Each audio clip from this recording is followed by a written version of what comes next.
The man accused of hitting first responders last December is set to appear in court. Benjamin Winters faces 2 counts of vehicular assault and 3 counts of assault after a crash on I-76 near Sable in Commerce City. Commerce City police and South Adams County firefighters were investigating a separate crash when they were hit. The driver eventually pulled over. Police made the arrest. Police say Winters was driving drunk.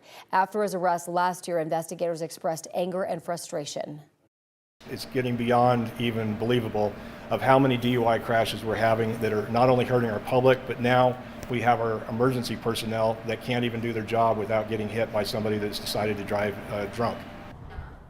A judge is scheduled to officially charge Winters in this case. His arraignment hearing is set for this morning in Adams County. Also today, one of the rock-throwing suspects will return to court. Nicholas Carolchick on the left here, we're going to show you a picture, has a disposition hearing set to start at 9 o'clock this morning. He faces a first-degree murder charge after a rock thrown along Indiana Street near Rocky Flats National Wildlife Refuge killed 20-year-old Alexa Bartel. We will have a crew at court in Jefferson County and bring you updates as we learn them. Carolchick's hearing comes about a week after another suspect in the case, Zachary Quack, took a plea deal. Quack on the right pleaded guilty to 3 counts, including assault and attempted assault. He faces between 20 and 32 years in prison. New this morning, deputies in Weld County are investigating a death of an inmate at the county jail. Yesterday afternoon around 12:30, the male inmate had what the department calls a medical event. He was treated on site at the jail, then taken to the hospital where he was pronounced dead last night. At this point, the sheriff's department has not identified the inmate nor said much else other than the case is under investigation. Right now, we are also working to get more information after police shot and killed a man near a rec center in Thornton. Police say Tuesday they tried stopping a man who was driving erratically near 112th in Colorado. He ran into the parking lot of the Margaret Carpenter Rec Center. Police say that the man fired his gun first at an officer who then returned fire, hitting and killing the suspect. No one else was hurt. So far, police have not released the man's name. Today, the Tivoli Student Union at the Auraria Campus will open as normal after getting shut down overnight due to another sit-in. The campus was briefly put into lockdown for a second day Tuesday due to pro-Palestinian protesters. That happened just before 5 yesterday afternoon. In all, 12 people were cited and released from inside the building. They were ticketed for trespassing, interference, and disturbing the peace. Before that latest sit-in, Auraria Campus said more than half of those ticketed since the protest started are not even students. Our 9 News investigative team is working to confirm that. We do have records from MSU Denver and CU Denver, which make up about 75% of Auraria students.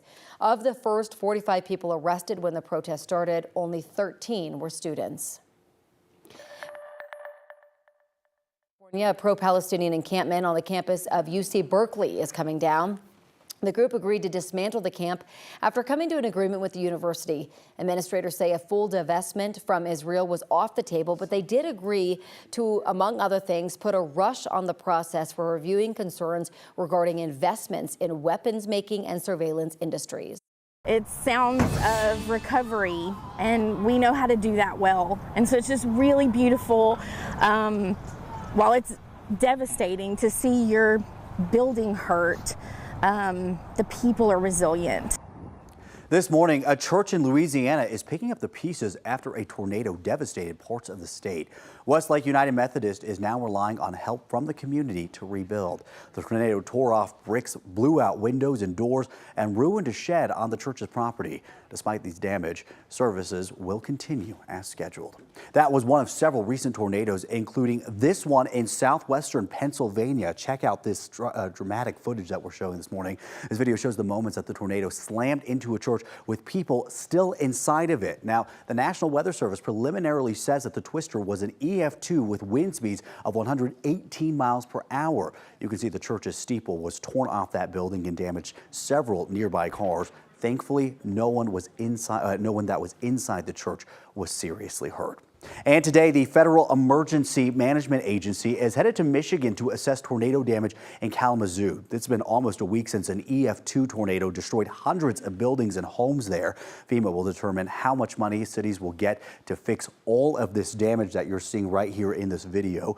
The Kalamazoo County emergency managers are also working to lower the cost of damages that FEMA does not cover. And with all of these recent storms across the U.S. right here, reported tornadoes date on record. This is according to the Storm Prediction Center, which says that there were at least 781 tornado reports.